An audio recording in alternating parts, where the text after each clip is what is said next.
নির্বাচনের আগে স্মার্ট এক কৌশল চালু করেছে বিএনপি।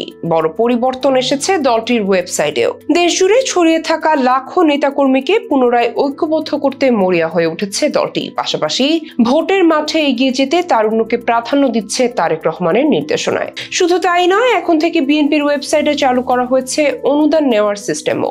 আসছে ফেব্রুয়ারিতে যখন অনুষ্ঠিত হতে যাচ্ছে জাতীয় সংসদ নির্বাচন, তখন প্রতিদ্বন্দ্বিতায় এগিয়ে যেতে নানা আয়োজনে মাঠ গরম হচ্ছে বিএনপির রাজনীতিতে। কিন্তু কিভাবে দেয়া যাবে অনুদান, কারা অংশ নিতে পারবেন, সেসবের বিস্তারিত জানাবো আজকের এই ভিডিওতে।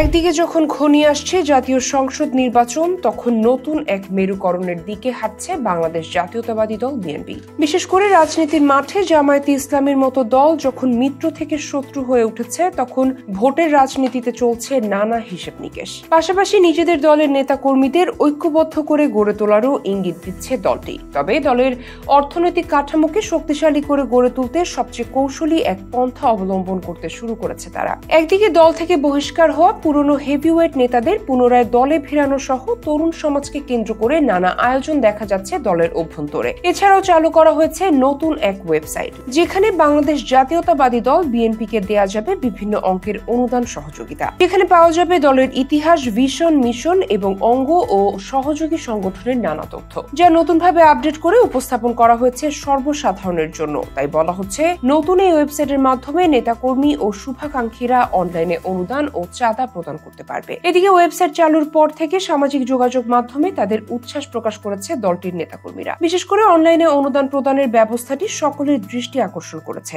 নতুন এই পদ্ধতিতে একজন ব্যক্তি একবারে সর্বোচ্চ 10,000 টাকা অনুদান দিতে পারবেন। দলটির নেতাকর্মীদের মতে, এই ব্যবস্থার মাধ্যমে দলের আর্থিক কার্যক্রমের স্বচ্ছতা আসবে। এছাড়া ওয়েবসাইটের মাধ্যমে নতুন সদস্য নিবন্ধনেরও সুযোগ তৈরি হয়েছে। ছাত্রদলের কেন্দ্রীয় সহ সভাপতি ও জিয়া স্মৃতি পাঠাগারের কেন্দ্রীয় সাংগঠনিক সম্পাদক হাসান আল আরিফ ফেসবুকে এক পোস্টে লিখেছেন, কিছু কিছু বিষয় খুব বেশি উচ্ছ্বাস কাজ করে। আজকে এমনই একটি ঘটনা ঘটে গেল, আর তা নতুন করে লুফে নিলাম। ঘটনাটি হলো বিএনপির নতুন পরিসরের ওয়েবসাইট। প্রসঙ্গত, নতুন সংশোধিত আরপিও অ্যাক্ট বা representation of the people order অনুযায়ী কোনো ব্যক্তি কোনো রাজনৈতিক দলকে প্রতি বছর সর্বোচ্চ 10 লাখ টাকা দান, চাঁদা বা অনুদান দিতে পারবে। অন্যদিকে কোনো প্রতিষ্ঠান দিতে পারবে সর্বোচ্চ 50 লাখ টাকা। কারণ একটি রাজনৈতিক দলের অর্থায়ন প্রক্রিয়া স্বচ্ছ হলে সে দলটি ধীরে ধীরে জনবান্ধব হয়ে ওঠে। চাঁদা বা অনুদানের ক্ষেত্রে দেশের অভ্যন্তরীণ অর্থায়নের তুলনায় প্রবাসী অর্থায়ন সাধারণত কম স্বচ্ছ হয়। প্রবাসী সমর্থকদের কথা বিবেচনায় নিয়ে বিএনপি তাদের নতুন ওয়েবসাইটের সদস্য নিবন্ধন